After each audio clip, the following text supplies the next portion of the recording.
সাজ্জাদ, আমি তো দেখছি তুমি স্কুল জীবনে আমার সাথে বিজ্ঞান বিভাগে পড়াশোনা করেছো, এমনকি কলেজেও।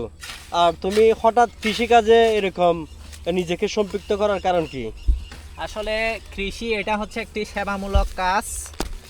এটা হচ্ছে আসলে আমরা যে নিরাপদ খাদ্য উৎপাদনের একটি যে স্লোগান নিয়ে আমাদের এই নিউজেন এগ্রোর যাত্রা, আমরা ইনশাল্লাহ চেষ্টা করব এই নিরাপদ খাদ্য প্রক্রিয়াটাকে আরও একটু উন্নত এবং সমৃদ্ধশালীর দিকে নিয়ে গিয়ে আমরা এই মানুষের জন্য যে খাবার আমিষ এইগুলা যথাসাধ্য চেষ্টা করব আমরা উৎপাদনের জন্য।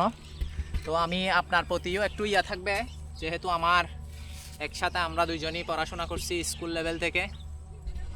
তো বন্ধু শাহেদ, আমি চাই আগামী দিনে আমার এই নতুন পথ চলাই তুমিও আমার সাথে থাকবা।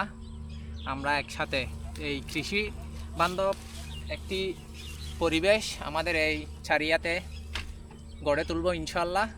আমরা চাই আমাদেরকে দেখে আমাদের আগামী প্রজন্ম যে তরুণরা একটা কর্ম প্রক্রিয়ার মধ্যে আসি নিজেদের জীবনটাকে একটি আত্মনির্ভরশীল এবং সমৃদ্ধ জীবন হিসেবে গড়ে তুলবে।